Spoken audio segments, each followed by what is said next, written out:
little TikToks are saying that it is 12:01. So let's get started. I'd like to welcome everyone to Minnesota SCORE Chapter's webinar on financial forecasting in a post-pandemic economy.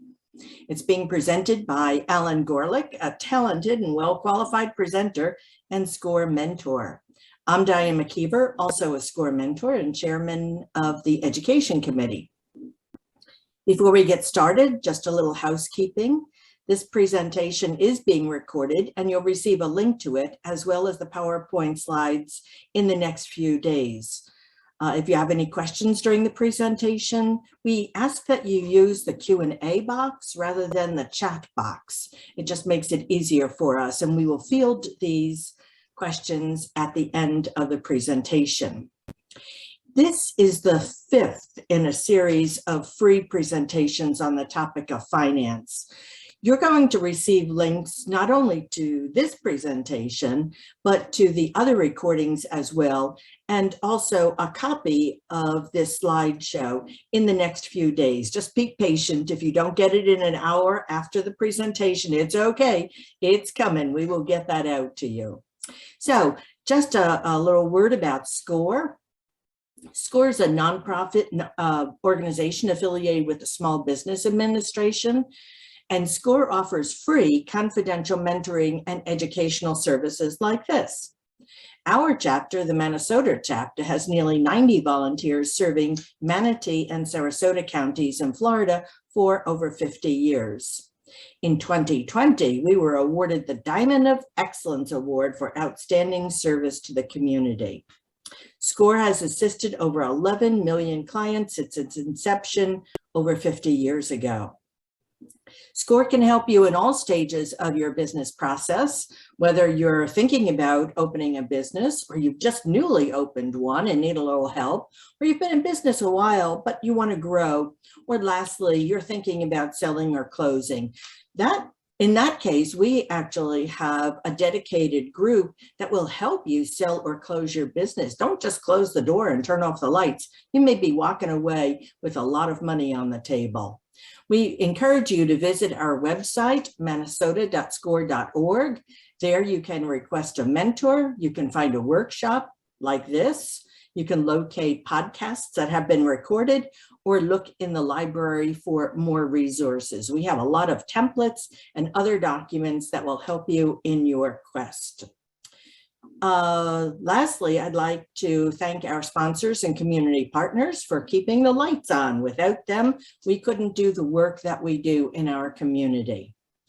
All right, now I'm going to turn it over to our presenter, Alan Gorlick. Take it away, Alan. Good afternoon, everyone. I suppose I'm supposed to say I need no introduction, but I didn't get one, so I have to toot my own horn.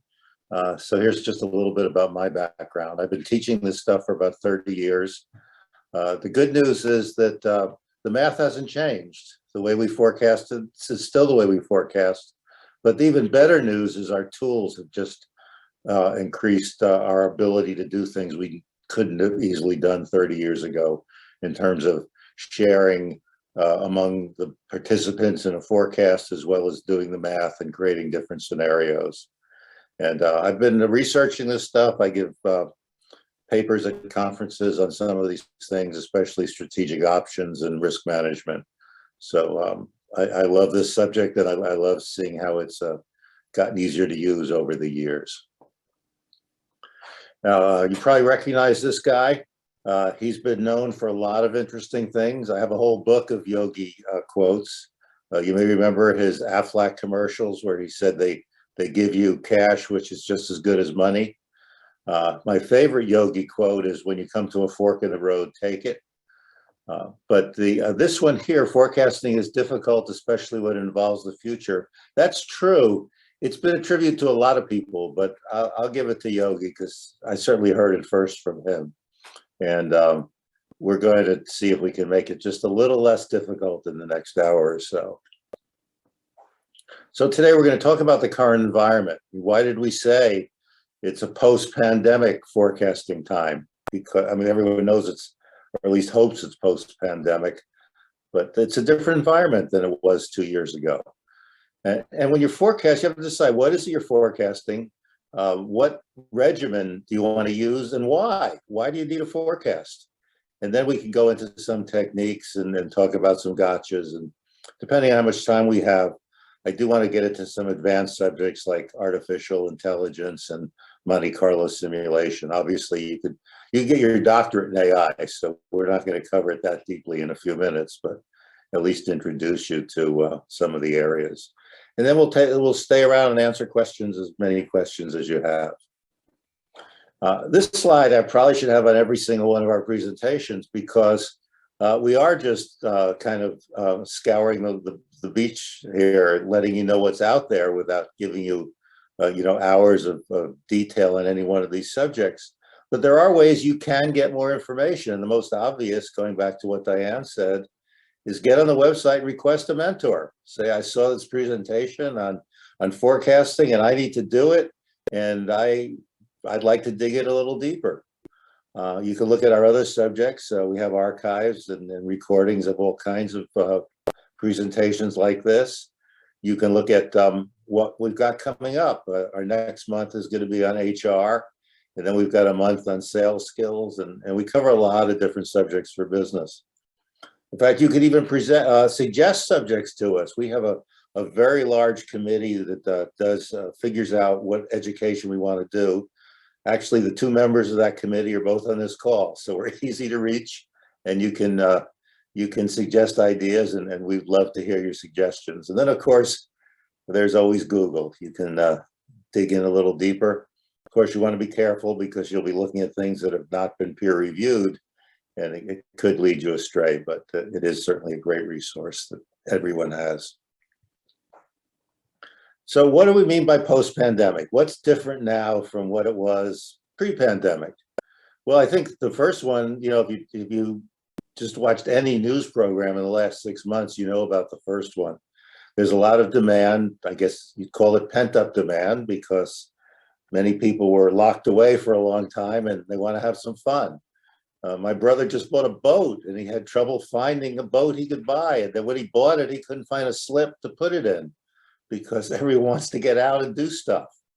And the pent-up demand is being met with, obviously the supply didn't keep up, but we even had constraints and shortages. Remember the barge that got stuck in the Suez Canal, and where there's like 50 boats outside of LA Harbor waiting their turn to unload, and the things are piling up at the harbor. There isn't any room to unload more stuff. So there's a supply-demand mismatch, there's no question. Also, there's a lot of debate about inflation. And in the past, we had debates about what to do about inflation, because inflation's not new. Recently, we've been debating about whether we even have it or not. I think finally everyone's come around to the idea that indeed we have inflation.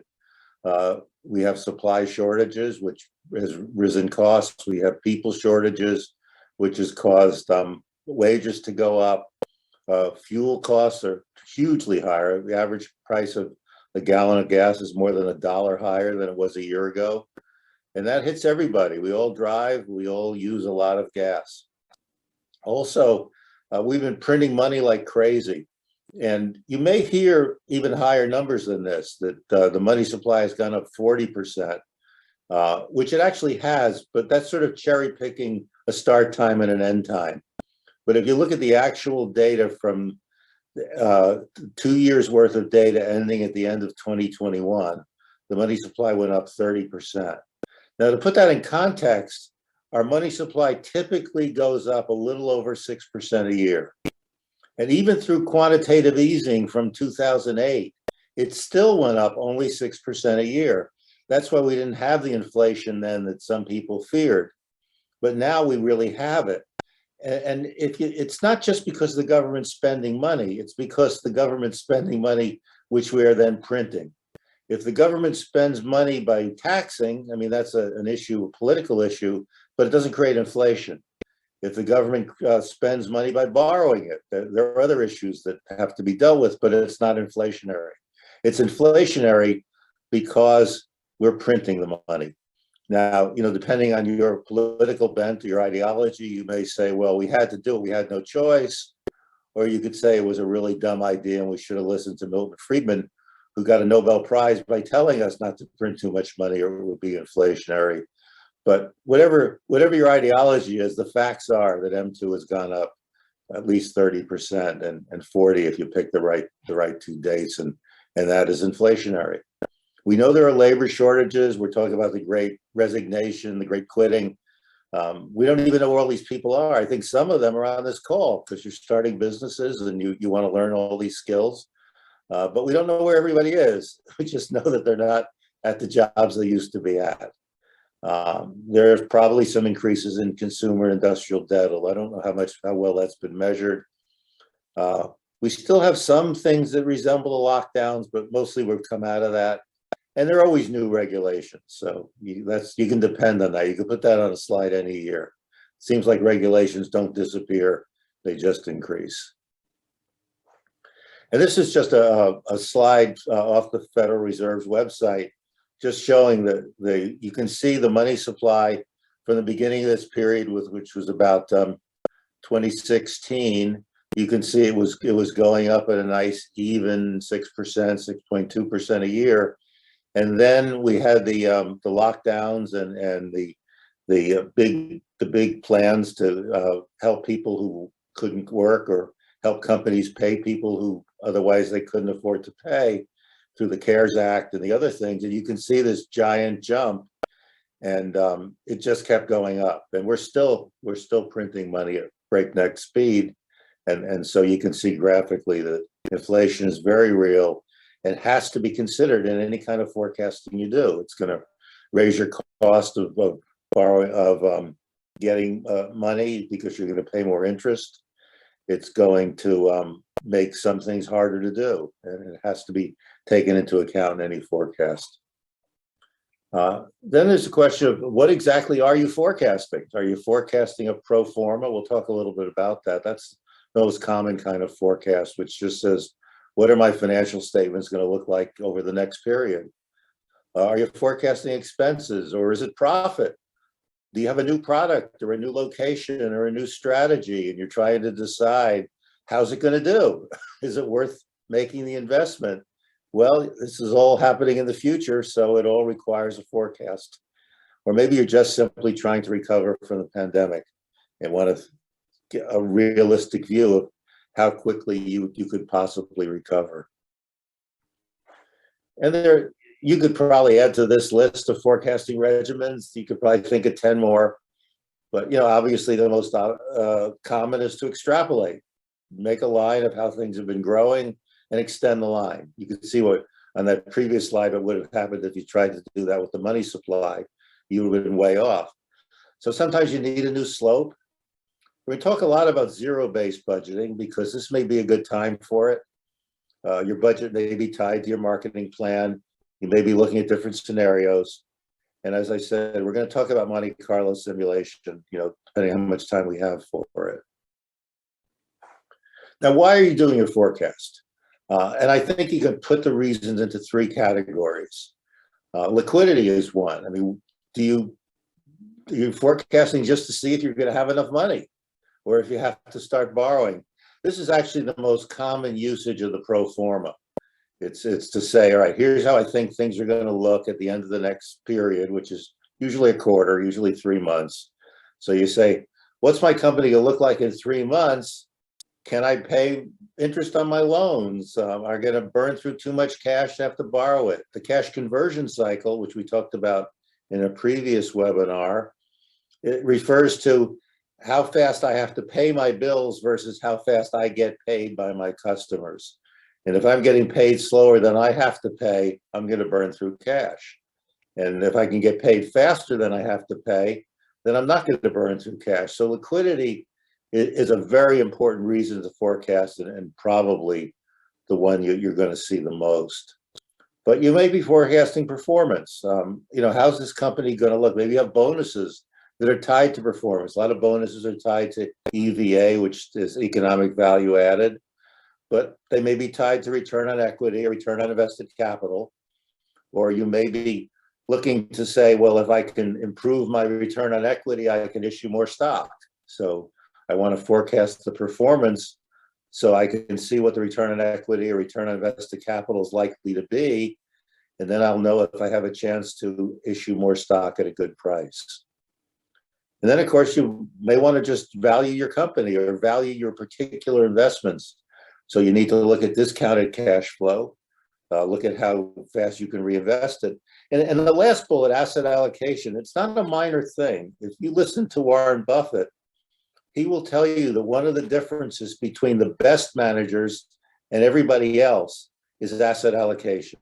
That the best managers can figure out the best places to put their investable cash, their free cash, and thereby improve the value of their company. And when he looks at buying a company, that's one of the things he looks at. Does that management have the ability to allocate assets well? Also, Warren Buffett has the ability to take cash out of companies that have too much of it and allocate it to another one of his companies. So it's sort of an asset allocation and a meta asset allocation. But these are very important forecasting tools that you're going to come across. Now, this is a subject that has been a lot of debate in boardrooms I've sat in and management teams. Is the forecast cast in stone? So you start the year, whether it be a fiscal year or a calendar year, and you say, all right, here's the forecast for each of these categories. And maybe 3 months into the year, something changes. It could be a good change. It could be a bad change. Do we constantly compare it to the original budget, or are we allowed to change the budget based on new information? The group of people who generally I find are most interested in keeping it cast in stone are people we call accountants. They say that that's the best way. Always compare yourself to the targets at the beginning.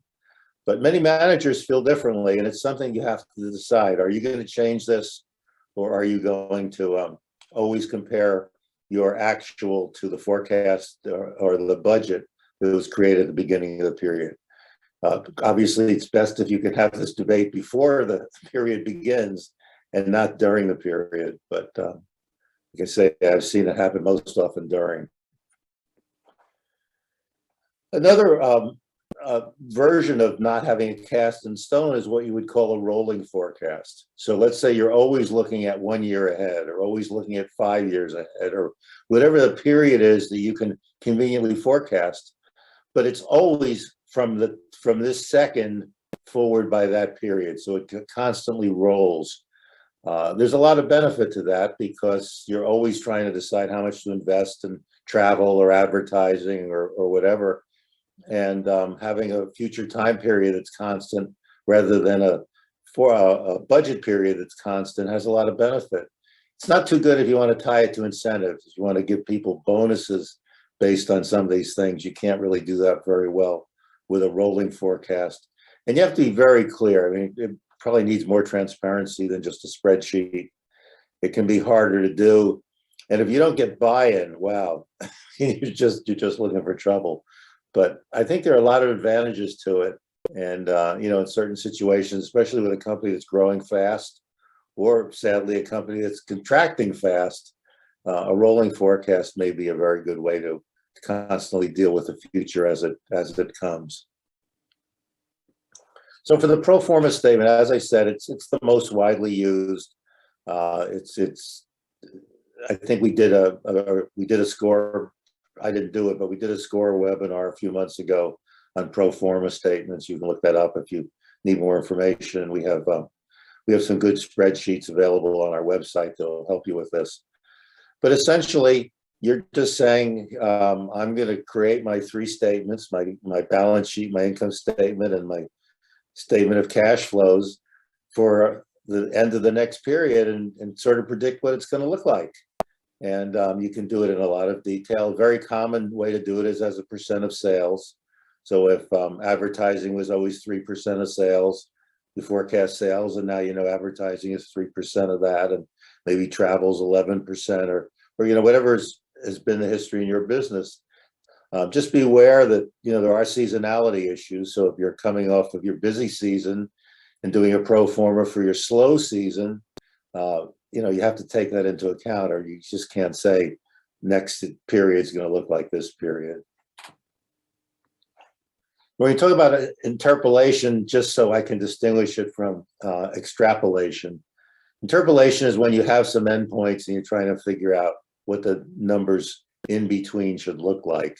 That doesn't happen very much in forecasting, but I just put this up here so that we could be clear on the difference, because sometimes people get confused between those two words. But extrapolation is when you add a future piece to a graph you already have. And I picked this chart. This is kind of a weird looking chart, and I know it's not very well in focus. But the reason I chose it is because I wanted to make the point that extrapolation doesn't necessarily mean a straight line. It means going out into the future, but with the constraint that you're going to have a similar financial function to what you've had before.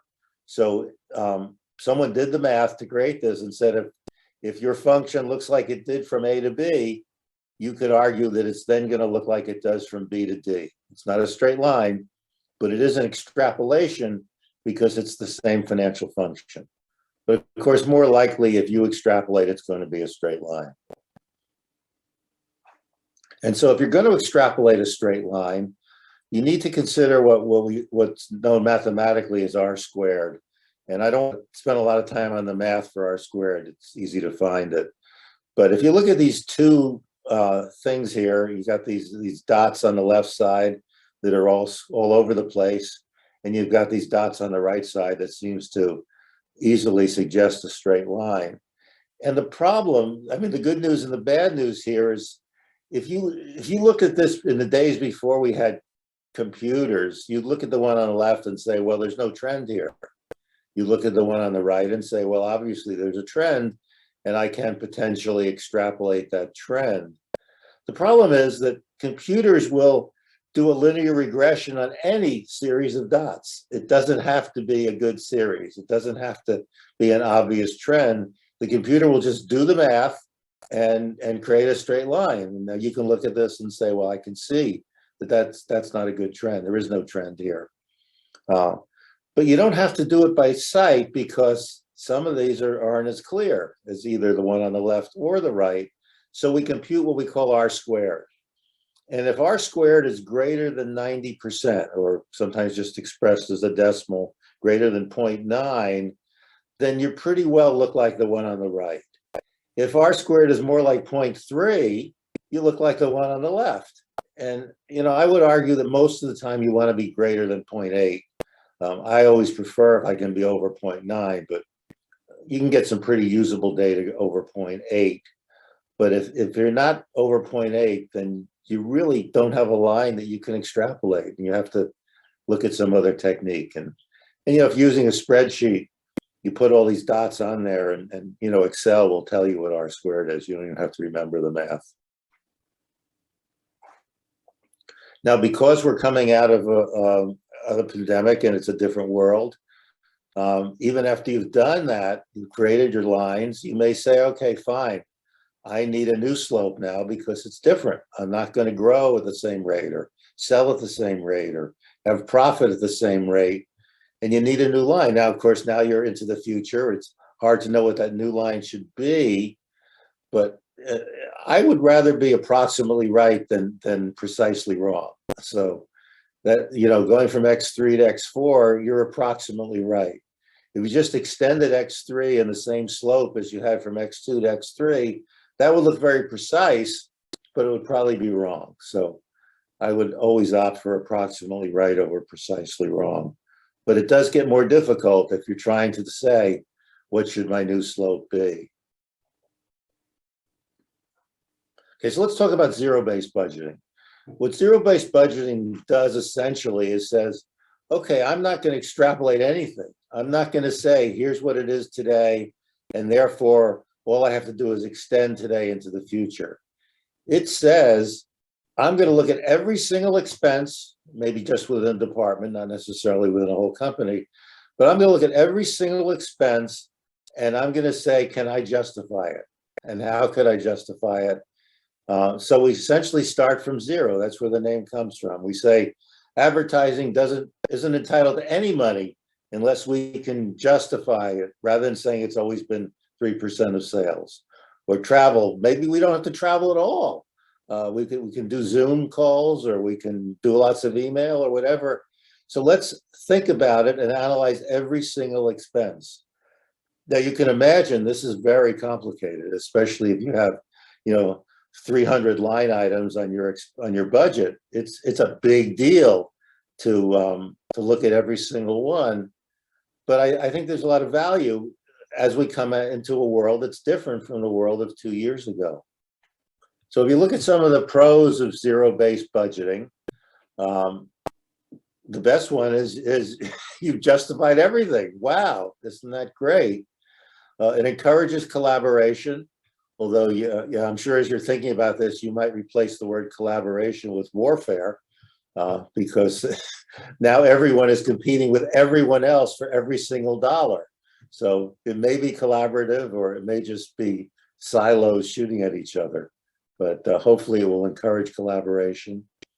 By challenging assumptions, you can improve efficiency, and there's a much better chance you're going to save some money, because maybe you've always spent 3% on advertising, and now that you think about it, really 2% would be just fine, or maybe no advertising at all.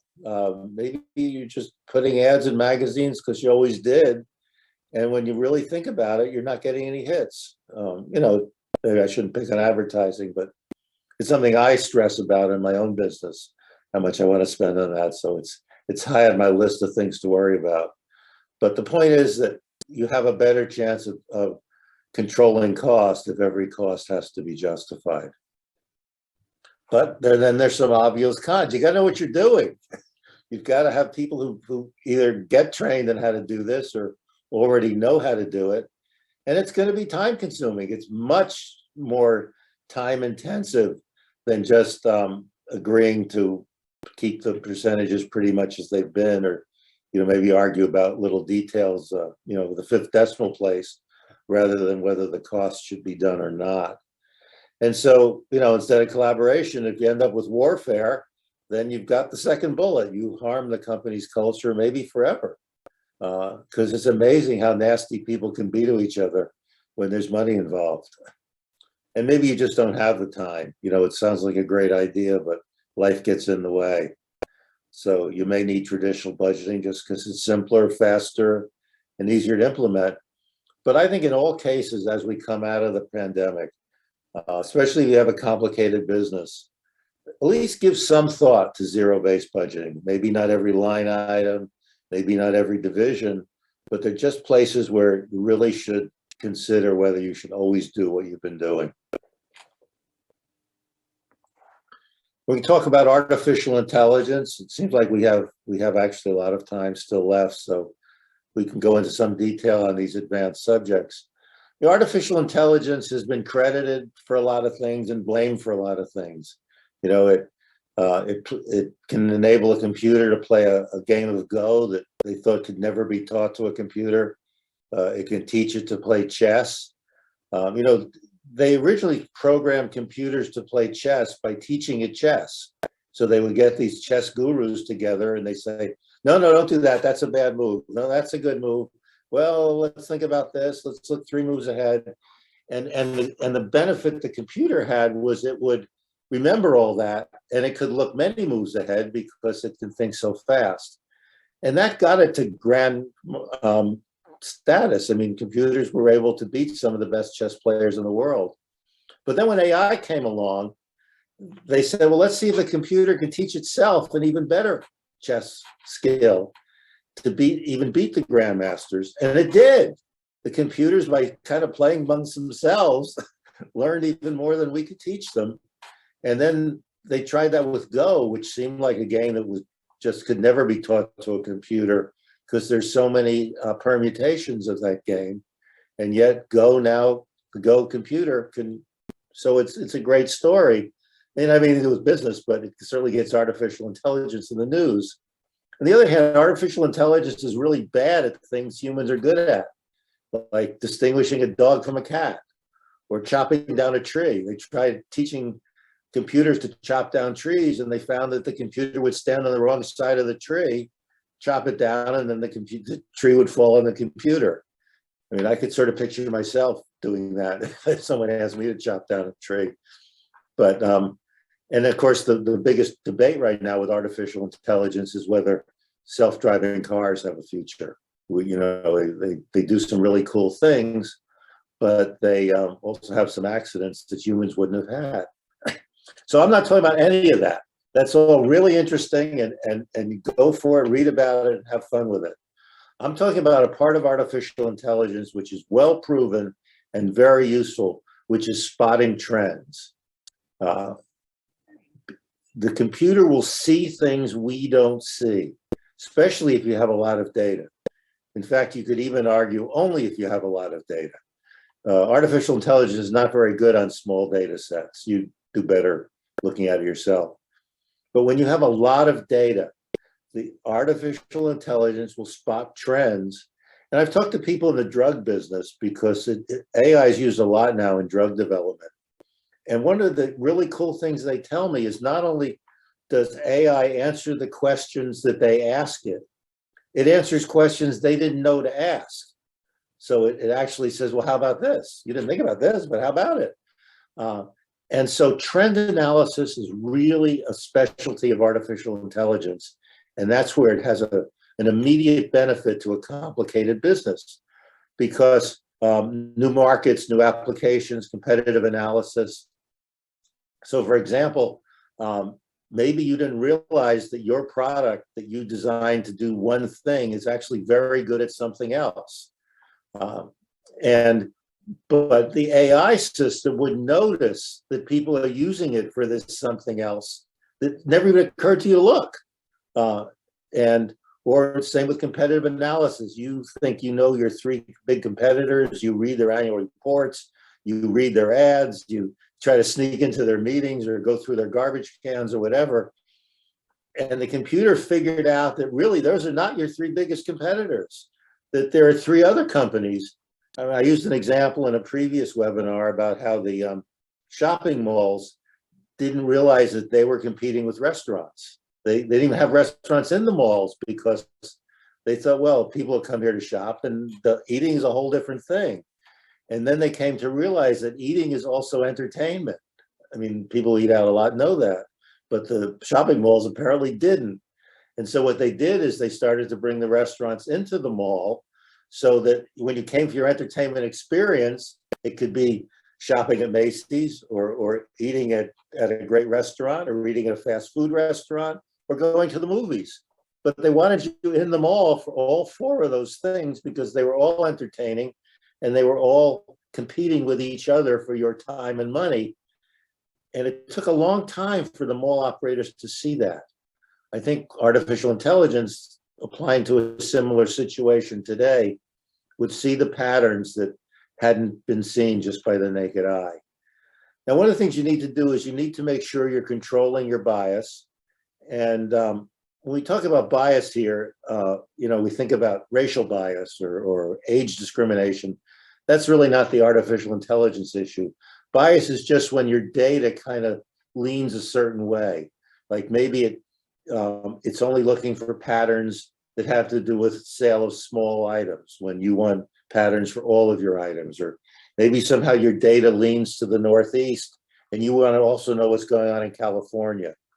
So that's what we mean by bias. We don't mean, obviously, we don't want to do racial bias either, but the artificial intelligence doesn't succumb to the things humans succumb to. So it's not likely to be biased against certain age groups or ethnic groups, but it is quite easily biased toward a certain demography or a certain geography or a certain time of the year. And you need to be sure that you control that bias.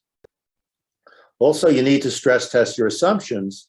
And that's another good use of artificial intelligence, because you can stress test the assumption. And by stress testing, we mean change it, change the assumption and see what it does to the results. That's what we mean by a stress test.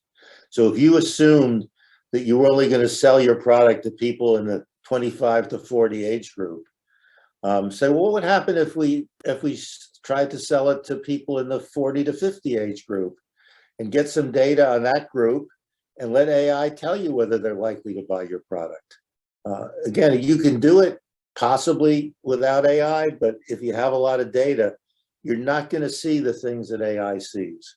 And a lot of these tools are not that expensive. Obviously, you need some training, but I think there's a real opportunity here for artificial intelligence to tell us things. As I mentioned, the drug industry, especially biotech, has been using this for great results in terms of developing new tools to fight cancer and other things where very specific granular drug assumptions are required. And of course, if you have complex dynamics, you can model it with AI. And as I mentioned, AI works better with a lot of data than it does with a little. I'm not, I guess you have to really think about why that might be, but that's been the experience of the users, that if you have a small, maybe the only reason is it works on small data, but you don't need it. Why spend the money and time? But in any case, if you have a lot of data, you want something that's going to see the patterns that you can't see. Now let's finish up by talking about Monte Carlo simulation. Monte Carlo simulation, well, it's been around a long time, but it's been around as a tool on personal computers since the 1980s. When used properly, it gets fantastic kudos. I've had a lot of people tell me that it's a very useless tool. It's terrible. But whenever I dig into what's terrible about it, it's because they start out with a spreadsheet that wasn't any good. So, garbage in, garbage out applies here too. You need a good spreadsheet and you need to use the tool properly, but then it does things you can't do any other way. And what you do is you build your spreadsheet, and preferably a complicated spreadsheet, because again, if it's simple, you really don't need this. If you're selling one product and you're selling it in one place and you know how much you're going to sell tomorrow, you don't need Monte Carlo simulation. But what you do is you build your spreadsheet, and then in any cell in the spreadsheet that has uncertainty, you put in a probability distribution. So, typically things like sales are going to be uncertain. Maybe insurance is not uncertain. You know how much you're going to spend this year on insurance. You know how much you're going to spend on rent, but you don't know how much you're going to spend on sales. And because you don't know how much you're going to spend on sales, you don't know how much you're going to spend on commission. And because you don't know how much you're going to spend on commission, you don't know how much you're going to spend on other perks, or, so you need to hit that uncertain sales thing with a probability distribution. And it can be as simple as a normal distribution where you just know the standard deviation and the most likely value, and you just put that in, or it could be a more complicated one.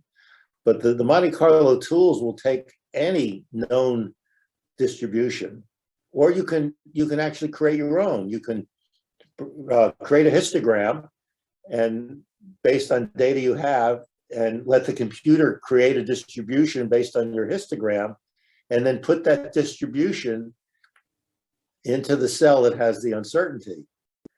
And then you run it. You run the simulation. And what really happens is the computer reruns your spreadsheet maybe 10,000 times, which sounds like a lot, but it takes less than a minute to run it 10,000 times. It's not that big a deal. And here's one of the things that people get wrong about Monte Carlo. They say, what's the point of running it 10,000 times if I'm going to get the same answer 10,000 times? But you're not, because every time it calculates, it's going to use a different value for every cell that has a probability distribution in it. And the frequency of using that value will depend on the distribution. So if you can picture a normal distribution, numbers that are closer to the center, to the fat part of the normal distribution, those numbers will be run more often. Those that are out in the tails, or especially if you have a long tail, they'll be run less often. So 10,000 runs is really 10,000 different results. And then you get all kinds of output. You can get all kinds of numbers, and you can get all kinds of histograms as output. But the two that I think are the most useful are the cumulative probability distribution and the sensitivity analysis. So here's cumulative probability distribution. I'm sorry, this is a little bit out of focus too, but I chose it because it really clearly illustrates what we mean by cumulative probability. So if you're looking at this chart, you would say, based on my simulation, I have a 90% chance that my cost is going to be less than 140. I have a 50% chance that it's going to be less than 95. I have a 10% chance that it's going to be less than 70. Right? So you immediately get a feel rather than just coming up with what we like to do, which is best, worst, and most likely. And if you take this tool into say a justification argument or capital budgeting decision that you're trying to present to your board of directors, and you say, if we buy this new equipment, our most likely revenue forecast is going to be, and we're going to make another $10 million. Our best case is 12 million, and our worst case is 8 million, right? Well, the board knows that you really want this tool. So they're going to change all of your numbers. The one you call best case, they're going to ignore. The one you call most likely, they're going to call best. The one you call worst, they're going to call most likely. And they're going to say you haven't even admitted the worst case, which is probably won't work at all, right? And I've seen it, I've lived through it, I've given papers on it. That's the way it goes, especially with high tech. But as soon as you show people a probability, a cumulative probability distribution, then they could say, okay, now, so we got an even chance that we're going to spend less than 100. We got we know for sure we're going to spend less than 150. And if things go really well, we'll spend less than 70. But now, if you've done this right and you can justify the numbers in your spreadsheet, you can create something that graphically just captures exactly what you're trying to say. And you didn't have to teach anybody anything about Monte Carlo simulation. The other thing it gives you is, we call this a tornado plot for obvious reasons. It kind of looks like a tornado. Usually the plot you get is not going to be a perfect tornado like this, but I thought this was a good graph to illustrate the point. And what it tells you is, what it's calling task 11 is the one that has the most effect on your result, right? So generally speaking, if you were doing, say, a capital budgeting analysis, the thing in task 11 would probably be the hurdle rate, because the net present value of your cash flow is more dependent on your hurdle rate than anything else. But once you see this and you have this graphical picture, well, then you can say, okay, now I know that the hurdle rate was the most dynamic part of my analysis. I better be real sure that I'm using the correct hurdle rate. And when I teach students how to analyze the price of a stock, and they'll look at the weighted average cost of capital for that company, and they've done a presentation which shows me how risky the company is, I'll generally say to them that what they've done wrong is they've used a cost of capital that's too low. They looked at an historical cost of capital instead of putting in a cost that reflects how risky the company is going forward. But you can see it if you do a sensitivity plot like this. On the other hand, what they're calling task 6 or task 7 on the bottom, those are things you probably don't need to tweak very much because they have very little effect. The only thing that's really wrong with this tornado plot, and that's not obvious here, but it's worth mentioning, is it assumes these are independent events. So it assumes you can change 11 and hold everything else constant, or you can change 8 and hold everything else constant. And generally that's not the case. So a lot of these tasks depend on each other. So it's a graphic tool. It focuses your mind, but it's not a perfect tool because it doesn't capture the interdependencies among the tasks. But I don't think that's a big deal as long as you recognize that issue exists. But hopefully when you created your spreadsheet, you got your interdependencies very well done on the spreadsheet. You know which ones depend on each other. And it can be a complex dependency. It doesn't have to be a linear dependency. So the dependency can change. We have step function, like rent, for example, stays the same until you sell 1 million units, then you need another warehouse. So there's a step function there, but in all the scenarios with less than 1 million units, rent doesn't change. And then all of a sudden, rent changes to the second building or the second warehouse or whatever. But you can model all that. Excel will let you model that, and your Monte Carlo simulation will take it into account, and it will still show up pretty clearly on your sensitivity. So that completes a lot of stuff. I know we've covered a lot of ground. And so you probably want to dig deeper in a lot of these, but we do have some time. We can handle some questions. I just wanted to make a comment on the zero-based budget. You know, working in large corporations, we always got to the end of the year and you had money left over in your budget. So what did you need to do so that you didn't lose it for next year? You had to spend it, right? Absolutely. And did you really need those items that you were furiously buying at the end of the year? Maybe not, but if you started with zero and had to justify them at the beginning, we might not have had them. So I always thought that zero-based budgets was not a bad idea. Some people suggest that the government might try it for a while. Yeah, lots of luck with that. We have one question from Anonymous. Ellen, I read it's estimated about 1 million are currently out of the workforce due to long COVID. That's from apparently NBC. This is something we might need to wrestle with in the coming years. What do you think? Absolutely. And long COVID, my daughter suffers from long COVID, so I'm very familiar with it. And it took a long time for us as a society to recognize that it really existed, because it just seemed like people got sick and then they were malingering. And you know, finally, I think in the UK, actually, they jumped on it faster than the US and said as many as 10% of the COVID afflicted actually suffer from long COVID. And they're feeling that with Omicron, there's even more of a long COVID effect than there is a severe COVID effect. So it's a very real thing. Hopefully, the medical research will catch up, because these people want to go to work and sometimes they just can't. I wanted to make a comment about your comments on artificial intelligence. My husband owns a Tesla, and he was driving along merrily the other day, passing a couple who were walking alongside, and the woman gestured and the car came to a screeching halt. Apparently, the cameras saw this and thought it was in danger of hitting someone. And my husband was taken aback, obviously, being in a car that screeches to a halt unexpectedly, and was thankful that there was nobody behind him, because there was no way that anybody else was going to stop in time.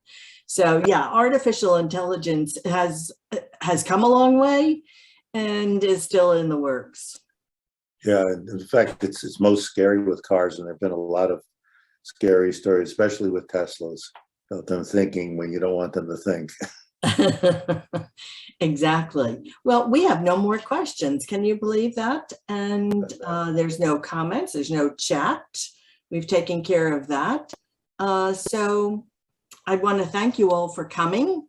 And what can you do to help us? You can please take the survey. You'll be getting an email from our national headquarters asking you to complete the survey.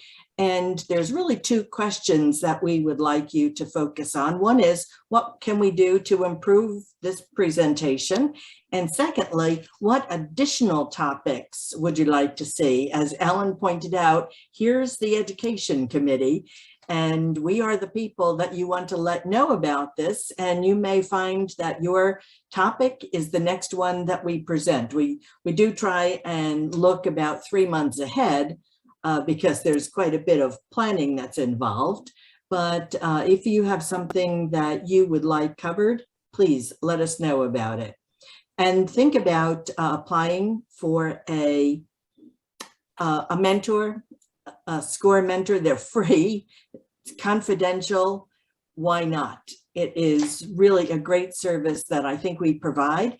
If I was your mentor and you had questions that Alan would be appropriate to answer, I would bring him in as a co-mentor and we would get those questions answered. So we're available and would like you to consider applying for a mentor. Any last minute thoughts that you have, Alan? No, I think we, as I say, we covered a lot. I tend to talk faster on a webinar than I do in person, which is why we have all this extra time. But I don't have anything else to add. Good. All right. Well, with that, we will end our webinar and thank you all for coming. Bye-bye.